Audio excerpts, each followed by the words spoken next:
to be reviewing Chapter 4 because we finished Chapter 4 last week. And we're going to be going over one more time the differences between right-to-work states and non-right-to-work states. I know we covered it again on Friday, but I want to make sure everybody is good to go there. We're also going to be finishing like the last 10 minutes or so of what happened to Jimmy Hoffa that we were watching on Friday as well. Guys, just a reminder too, this Friday, do we have class? We do not. By show of hands, how many of you have signed up for a mentorship day session? If you have not, you either sign up for a mentorship day session during our class time or sometime that day, or you write a paper. So I sent out the email several times. If you can't find how to register, contact me. I don't want to read papers. I'd rather you guys go to mentorship day. And here's the deal too, guys. I would write this down. If you are free at 2 o'clock on Friday, there's a session called Light Bulb Moments. And what light bulb moments? When we have an idea, you know how sometimes it's illustrated as a light bulb overhead. I got this great idea. This is a panel of alumni. We're going to be talking about how they came to a decision on what career path they wanted to choose. It's a great session. We had a great turnout last year. For whatever reason, we're not getting a lot of sign-ups for that session. So, yes, sir. I was going to say, I want to know last year it was really helpful. Oh, excellent. So you enjoyed it then. Well, guys, here's what I'm going to say. You're required to go to a session during our normal class time. That is a requirement for this class. If you will go to the 2 o'clock session, if you will sign up and go to that session, I will give you 2 bonus points on the next test because we want to get some people on that session. So let me repeat this so you guys are good with me. You need to be at a session at 10 a.m. during our class time on Friday. You need to be signed up if you have not already. If you will also go to Light Bulb Moments, I will give you 2 bonus points on our next exam. Any questions, guys? Ma'am? If that falls during practice time, I'll still go to 2 sessions. Yeah, if you can verify to me the second session you go to, I'd be willing to do that. But I really am trying to get people at that session. Any other questions, guys? I hope you're making attempts to be at as many of these sessions as possible. It's good stuff. Guys, just a reminder, on the 25th, we have our next assignment due. I'm asking you to answer 3 questions. So, guys, you work at a plant in Altoona that's making cell phone cases. Keep in mind, it's Altoona, Pennsylvania. The location is important. Pennsylvania, is it a right-to-work state? It is not. Remember that when you're going into the assignment. So the first question you're going to be asked is, can you legally be required to join the union? Why or why not? If you had a choice whether or not to join the union, why would you or wouldn't you? Is it fair to require employees to join a union? And at this point, guys, as long as you cite one source and it can be your text, you're good. It's due by the 25th. Answer those 3 questions for me. Any questions about the assignment, guys? Going once. Going twice. Firm due date on the 25th because we've had lots of time to cover this stuff. Now, we left off. Guys, please, attention up front. This is important. It's going to help you do your assignment. Guys, what we're going to be talking about today is the difference between open and closed shops. A closed shop has been illegal since 1947. Although we hear the terms closed shop and union shop used together, they mean something very different. A closed shop means you got to join the union before you can even apply for a job there. That has been outlawed since 1947. A union shop means that once you are hired, you have to join the union. Now, that is not legal in a right-to-work state. Pennsylvania is not a right-to-work state. Therefore, you can require people to join the union after they have been hired. Are you with me so far? Okay. So a closed shop, that term gets interchanged with union shop, and I'm not really going to correct you on that too much because it's still commonly exchanged. But technically, closed shops have been outlawed since 1947. And union shops are only allowed in non-right-to-work states. Now, this law came up called the Beck Law, the Beck Rights Law. And what this means is you can choose, as a member of a labor union, what you will pay for and what you will not pay for. It means basically, if you're invoking your rights as a Beck objector, you can say that your union dues will only be used for collective bargaining and grievance costs. They won't be used for lobbying. Now, if you're in a non-right-to-work state, again, this plays into Pennsylvania, which is a non-right-to-work state. Right-to-work states are typically anti-union. Non-right-to-work states are fairly pro-union. If you are in a non-right-to-work state like Pennsylvania, you can be what we refer to as a financial core member, which technically you're still covered by the union, but in your own mind and your own ideals, you're not a member of the union. You can still be forced to pay union dues. If you're in a right-to-work state, and where are most right-to-work states? What part of the United States? The South. You can say, I am not going to be a member of the union, and I'm not paying dues. If you're in a right-to-work state, you cannot be forced to pay union dues at all. There's a lot of moving parts here, guys. Please ask me questions if you don't understand these rules. Going once. Going twice. Consider this information when you're doing the assignment. Consider where Pennsylvania is and what our status is. All right, any questions, guys, before we move on? We have, yes, sir. Are those PowerPoints in chapter 4? Or where are they? I created them for the class, and so it's one of these things that they're not in the presentation that you actually downloaded, Okay. which is why I've repeated it so many times so you guys can take notes on it. Yes? Would the right to work states typically match up with at-will employment? Right to work and at will are similar concepts. Right to work is actually a legal concept. Actually, I've heard them used interchangeably as well. For purposes of this class, we're going to be using right to work, and some people call it at will, but it's technically all right to work. But for the most part, like, do the states that are right to work states also have At will employment. Yeah, that's correct.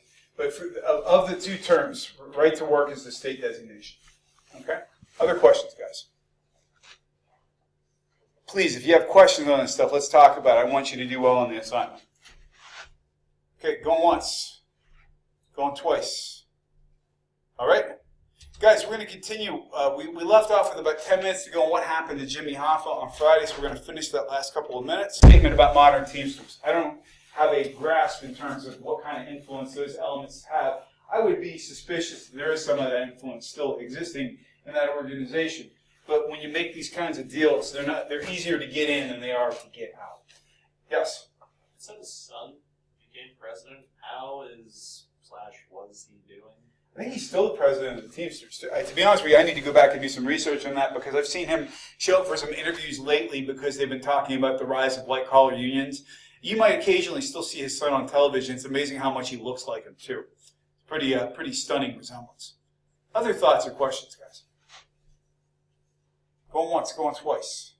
We have one other issue to discuss here, guys, and that is the General Motors strike is not resolved yet, but it looks like it's going to be. Elliot, what was our date that we had said in terms of the two bets that we had placed here? Mine was November 5th, and I think yours was October 28th. So October 28th. So right now, whoever comes closest to that gets their bet resolved. So keep your eyes on the news. Once we have a winner on this, we'll know what the next steps will be. So the bet is still on. Guys, before we move into Chapter 5, we're going to do a review of Chapter 4. Guys, I do want to point out that, I gave you the answer to that one already. Let me make sure that animation is working, guys. They moved me around on these rooms. It's got me a little screwed up today, so I apologize.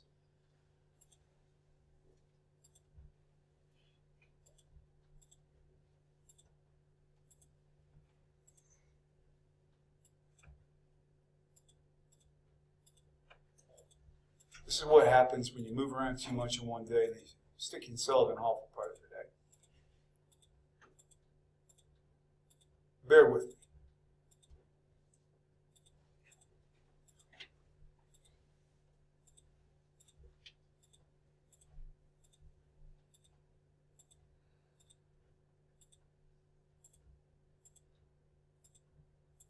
Was somebody make a noise to break the awkward silence or ask a question while I adjust this?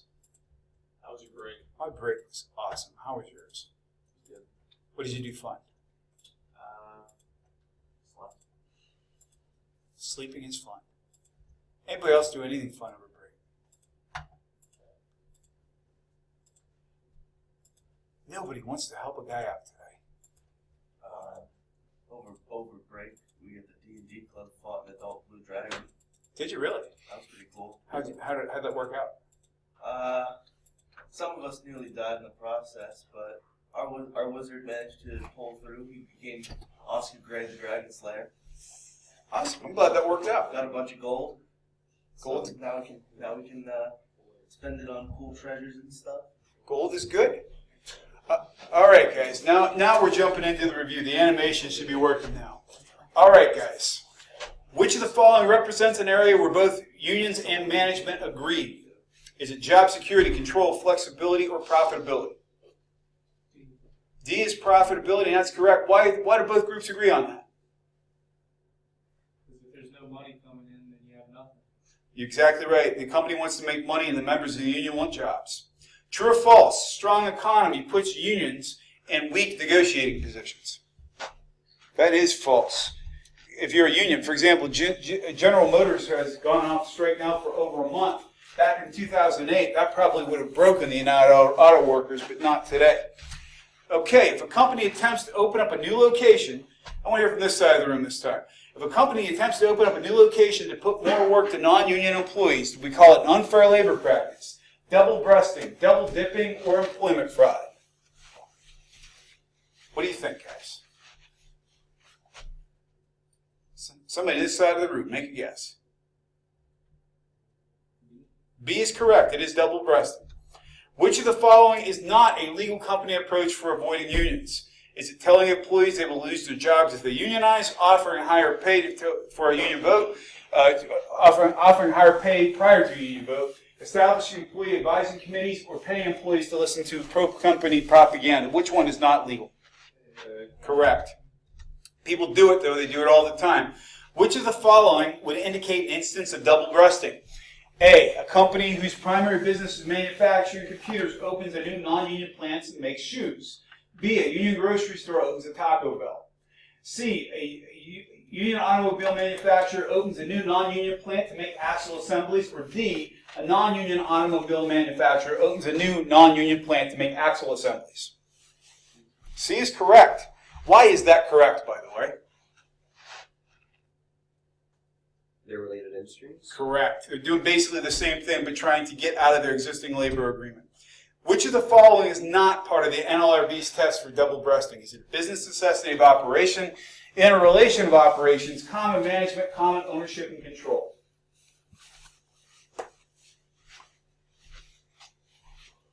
What do you think? It is actually A. The NLRB doesn't care about your business case. What the NLRB cares about is, are you basically trying to break off part of your operations and do something you're already doing except making a non-union plant? If you have common management, common control, and if interrelated operations, you could be a strong case can be built for double-breasting. When a company tries to separate operations but has common control of labor, it can be determined to be operating as, is it an independent subsidiary, an alter ego, an integrated company, or common management? It's a similar concept to double-breasting. B. Correct. Alter ego. It means you're just basically saying, when we say an alter ego, what do we associate that with? Superhero. It's one of my favorite things. Bruce Wayne's alter ego is Batman. Peter Parker's is Spider-Man. And the idea being that you're trying to basically put a different name on something so you can take it somewhere else and not have it be recognized. The primary difference between double-breasting and alter ego is what? Is it interrelation of management, consistency of operations, anti-union bias, or common ownership? Right out of our presentation.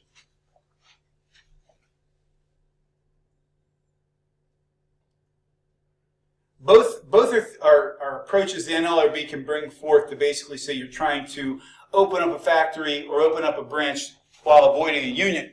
But the idea, an alter ego, if you show that you have an anti-union bias, the alter ego is the test that's often used to prove that you're trying to operate under a different name. True or false? When a non-union company establishes employee involvement programs, grievance procedures, and appeal processes, it's called union supplanting. Is that true or false?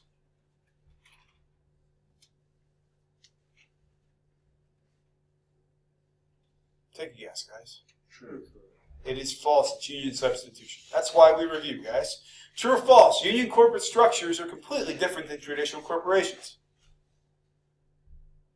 False. That is false. They look very similar to traditional corporations. Which labor union has the largest national membership? Is it the National Education Association, SEIU, International Brotherhood of Teamsters, or United Auto Workers? What do you think? Say it loud. A is correct. Where are national/international unions likely to vote on issues involving the entire union?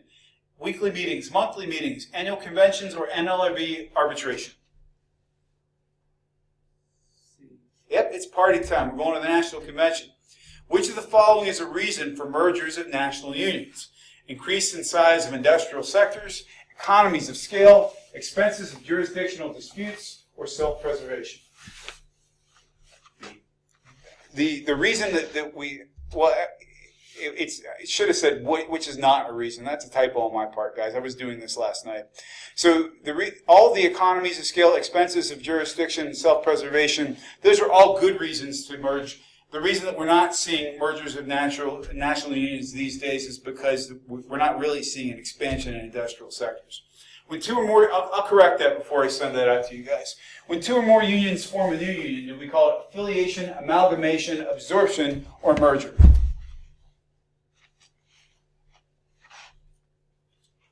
So two unions are coming together and they're forming a new one. What do we call it?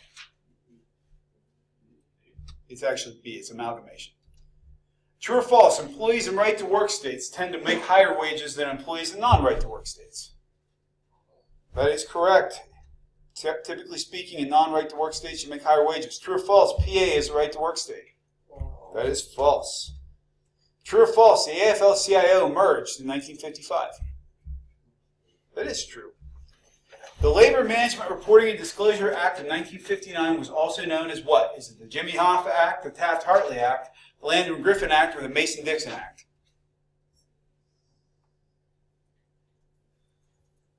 Which one could you easily eliminate from this? Yeah, there's no Jimmy Hoffa Act. What else could you eliminate from this list? Yeah, there's no Mason-Dixon Act either. I mean, there's a difference when you go to the South. You know, people do different things with their vowels, but there's no act about that. They also, by the way, you can say anything you want. Is anybody here from south of the Mason-Dixon line? Raise your hand if you're from south of the Mason-Dixon. If you go into the Deep South, here's one of the best parts about the Deep South. You can say anything you want about someone so long as you end the sentence with bless their heart. Did you guys know that? That person's a total insufferable jerk. I wish that they would just die, bless their heart. You can do that. As long as you say bless their heart at the end, you're making the sentence okay. It's kind of like the South version of saying, I'm just saying. You know, you guys were a tough crowd today, guys. Wow. Serious. Tough crowd. So what's the act? It is C. And C is always a good guess. True or false? Right-to-work states are more common in the southern U.S. That is true, bless your hearts. Provisions that strengthen a union's bargaining position. Those security provisions, right-to-work provisions, closed shop provisions, or anti-corruption provisions.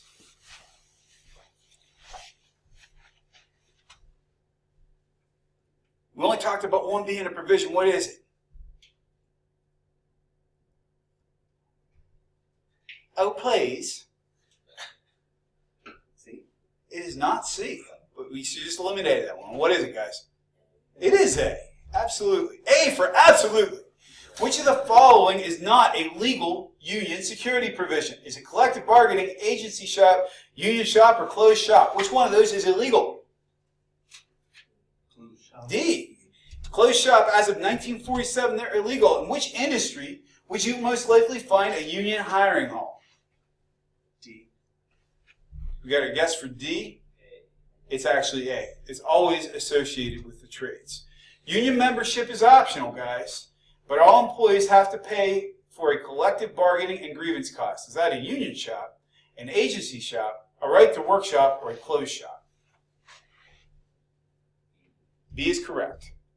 True or false? In a non-right-to-work state, employees have no say in how their union dues are spent. In a non-right-to-work state.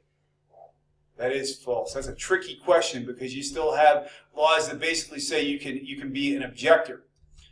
And speaking of objectors, union members can limit their union contributions to collective bargaining and grievance under this law. Is it Beck, Hoffa, Reagan, or Bailey? It is a Beck law. Here's why Bailey's there. That's my wife's maiden name. Ronald Reagan broke what union? Air traffic controllers and Jimmy Hoffa we've been talking about a lot. True or false? In a right-to-work state, employees can be forced to join a union, but can choose not to pay dues. That is false. Another tricky question, because you can't be forced to join a union in a right-to-work state. Guys, are there questions about that material before we move on? All right, guys, I want you to do me a favor. I'm serious about it. Stand up. Stand up. Stand up. All right. I want you to turn and face the person next to you. I seriously want you to do this. Turn and face the person next to you. If not, I'll come and face you guys. Sure. You two face each other. Okay. Corey, I'll come and face you. I want you guys to repeat after me. It's mid-semester. It ain't that bad. There we go. Thank you, guys. All right. We'll get through this together, guys. We'll get through this together. So we're going to continue, guys. Before we get into this material at all, before I cover any of this stuff from a textbook perspective, I want to hear from your own words. Why do people start unions? So they get treated better. Why else do people start unions, guys? Better pay. Why else do people start unions? Job security. Job security. Why else? Benefits. Benefits. Why else? Better working conditions. And we're also saying at this point, if companies are making money, shouldn't we make more as well? Why do people, not companies, why do individuals oppose unions? Why are there some people who don't want labor unions? Yes? Because they think they protect the lazy. They do. Some people believe it's basically protecting the slackers. Why else do people oppose labor unions? Yes? Because they're already making a lot of benefits. So they already feel I'm being treated well. Why else? Yes? Potential corruption. Yeah, and as we've seen in the whole Jimmy Hoffa thing, people have a stereotype of corruption. Is there one other reason that also applies in the Deep South why some people may oppose unions? They're commies. Exactly. Well, that's exactly right. Ellie, I want you to guest lecture for a class sometime. I really do. So some people believe that it's communist or that it runs against their religion. So some people, for example, in terms of why they form unions, they believe that they are losing touch with what they're actually doing. Industrialization means that we're sometimes only making components. We're never seeing a finished product. We have no relationship to our job. There are some people who also believe that at this point in time that we need to protect jobs that are hard to get and maintain. In this current change period that we're going through in the United States, we've never seen such a transition so quickly from one form of industry to another. What's our main economy right now? We're no longer an industrial economy. What kind of economy are we? Service. We're a service economy these days, and people are afraid. In fact, the current president campaigned on the idea of bringing labor back to this country. A lot of people who are blue-collar and feeling very alienated got on board with that message. So what we're talking about is what we refer to as the scarcity consciousness theory. And it means that people believe that they need unions to help them get the best of what is left. The alienation theory basically means people are losing touch with what it means to work with their hands in the United States. Do you guys believe that or not? Is the alienation theory based in fact, is that happening in our country? What do you think? Are we losing touch with what labor is all about? What do you think? I think it's like we're not, like you said, like it's not industrial anymore, but service, like you're still doing labor, but it's just different. So the idea that we're not actually creating a whole thing, for example. How many of you, for example, want to get into management? So when you're a manager, what are some of your outputs on a daily basis? When you say, go to the end of the day and say, wow, I did this. What are the things that are likely to be your wow, I did this moments? Any ideas? If you don't know, it's okay. It's very incremental at times. Your wow, I did this moment could be that you got a project greenlit. Your wow, I did this moment could be that you got a list of tasks accomplished. It's sometimes hard to find task significance in the modern workplace. I'll give you an idea of how task significance works for a college teacher. If you advise students and you see that student who comes in as a freshman and you watch them walk across the stage as a senior, in many ways that's your end product. You got to see something from beginning to the end product. And for those of us who teach, that's why we love teaching freshmen and seniors. We get to see you guys grow and change over 4 years. And so we experience high task identity and task significance. A lot of people in the current work environment do not. We also get into something called the Wheeler model, which is a very common model of union construction. And it basically means the first part is that people are ready. Something has happened that they are ready to try to form a union. It could mean that they're afraid. They're talking about cutting our salaries. They're talking about cutting our benefits. We've been bringing our concerns to management, but nobody's listening to us. The idea of not being heard as an individual. And the idea being, well, if I had to think about paying union dues and putting up a barrier between me and my employer, is it worth it? Is it worth the cost it's going to take? That's the first part. The second part is people actually decide to take action. What makes that happen, guys? What's the flash point where people get fed up and finally do something? Think about that, guys. Everybody complains about everything. We all do. I do too. What gets us from the point where we're complaining to where we actually take action? Elliot. When it hits you in your wallet? That's exactly right. If something hits you in the wallet or hits somebody you know in the wallet, you see somebody who is treated so unfairly or is misused or whatever, finally something snaps, and that's when we move into the second stage. And people start having what they refer to as saliency. And that means we believe we can actually do this. Guys, it's kind of like going to a big game. When you go to a big game, if you believe you can win, you might win. If you don't believe you can win, you're not going to win, no matter what. It's the same deal with forming a union. And so when we get into how this Wheeler model works, the first stage goes right down the middle of this diagram. We're thinking to ourselves, why are we? Well, we're afraid of what we're losing right now. We're losing benefits. We're losing money. Nobody's listening to us. And we're thinking about this basically from a rationalization standpoint. What do we have to gain if we decide to form a union? If we make the second stage, it means we go through three things. We go through love, hope, and saliency. I know that sounds like a relationship, and in ways it is. You're deciding that your group can come together. We all have commonality. We like each other. We believe we can do this, and finally, we make the resolution to do it. Now, a lot of people make the decision not to unionize. People who are pissed off and fed up still sometimes decide not to unionize. What are some of the reasons why? Why might somebody say, it's bad, but I'm not going to do this? I'm not going to vote for a union. Why would they say that? What might incentivize somebody to not join a union? Yes. And in fact, we've seen that, haven't we? That people have been threatened, they've been gotten rid of for other reasons. So I'm afraid I'm going to lose my job. Or I might not believe in unions at all. It might run against my belief system. I might think they're a bunch of commies, as Elliot says. Or I might have a religious idea. And some other folks also say, you know what? These guys, they're screwing us, but we're going to get them some other way. How do people punish their employers when they're not happy? Yes? Take longer breaks. I'm going to take a 15-minute smoke break. It's not enough to get caught, but it's enough I'm getting 5 more minutes. I'm done laying down for the man. That's exactly right. You can start stealing pens from the cupboards. You can start stealing paper, office supplies. That's exactly right. It's the death by 1,000 cuts. Well, I'm going to, I love that. Death by 1,000 cuts. I'm going to use that tonight. I'm going to quote Homer Simpson, because Homer Simpson is an endless source of wisdom. Homer Simpson said to his daughter was hating her job, so she decided to not go to work anymore. And Homer says, now, Lisa, when you hate your job, you don't just skip work. You go in and do it really half-assed. And so that's the idea behind this. We cause more sabotage to employers by something called presenteeism than we do by skipping work. Has anybody heard the term presenteeism? It's the idea of showing up but not really being here.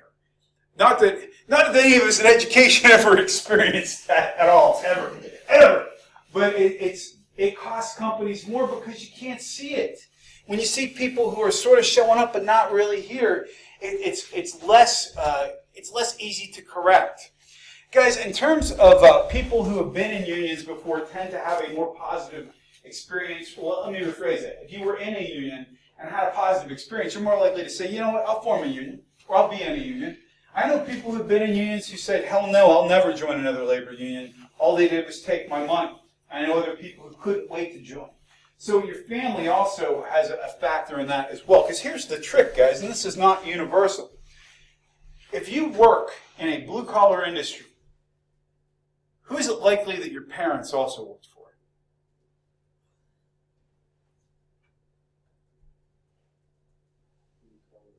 Exactly. Yes, thank you very much. So, and now, I like sharing this too, guys, because my family was blue-collar. I'm a first-generation college graduate. I'm the first person in my family to go to college. I'm very proud of that. I'm also proud of the fact that my family worked in industry. I'm proud that my uncle was a coal miner. I'm proud that my mom worked in a factory and provided for my family. So all those things, there's no reason not to be proud of that too. But generally speaking, if you got folks who are white-collar, their kids are probably going to be white-collar. If you got people who are blue-collar, their kids may also end up being blue-collar. There's differences, but it tends to run along family lines. And think about this, guys. Who has the biggest factor in shaping your life beliefs? Is it me or is it your folks? You better believe it's your family. It's the people you grew up with. So the other thing about it, though, when you're part of a union, it's not that different than being a member of a sports team or a band. You get a family feeling from being a part of it. So in terms of why people vote for unions or not, there could be social pressure, for example. Do I know somebody who's in the union or supports unions? Do I like them? If this is one of those guys who's always ramming it down my throat and never talks about anything else, maybe I don't want this guy representing me. Or conversely, maybe I do. Job satisfaction, am I happy? Guys, people who are happy, well paid, and well treated seldom jump on the bandwagon to start a union. If you got a well-run shop where people are treated well, they generally aren't excited about forming a union. But yeah, people bring their beliefs to the table, whether it's religious or otherwise, or whether it's the belief that unions protect slackers. But we also start thinking, what can this union actually do for me? Based on this union organizing in other places, did they actually get people better paid? Did they get results? Are people saying good things about this union? Did it actually improve their life? And finally, we vote either for or against. So we're going to talk about how that process works and what you need if you wanted to start a union, for example. We're going to hit this slide as our last slide of the day, guys. One of the real reasons we're having a challenge, when I say we, I don't mean me, I mean we as a union organizers are having a challenge, because the workplace looks a lot different than it did during the heyday of unions. Less industry, less cradle-to-grave employers. Your generation, guys, how many different employers will you likely work for in your life? At least 10, probably 12 to 14. So you're going to be switching jobs a lot, for lots of different reasons. Some of you will switch jobs based on opportunity, based on the idea that you don't like your current employer. And the other trick is too, guys, check it out. In a sub 4% unemployment market, can you get a job somewhere else? Yeah. See, you have the ability to do that. We've got more folks who are choosing to work part-time because we have a lot of single parents out there. We have a lot of temporary or gig employment. The folks who drive for Uber or Lyft, for example, are not members of labor unions. In terms of folks who are members of minorities, for example, minority classes are not typically well represented in unions. So that's a challenge to start appealing. Because let's think about this for a second. By the mid-21st century, in the United States, if we go by ethnic group, what's going to be the most populous group in the United States? It's not going to be Caucasians. Who's it going to be?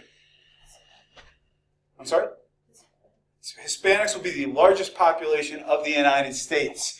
And so a lot of those populations reside in southern states, which also have an anti-union bias, and that makes a bigger challenge as well. And we also have the idea we're getting into more skill and computer work, meaning those folks sometimes aren't as hip on organizing, although we're seeing a change. What company subcontractor in Pittsburgh recently formed a union? We talked about it in class. It's a technology company, one of the biggest in the country in Pittsburgh. And one of their subcontractors just unionized. Who was it? OG. Google. Absolutely correct. We talked about it in class a few weeks back. Guys, that's enough for today. I will not see you in here on Friday. If you have not signed up for a session, please do so. Talk to you soon.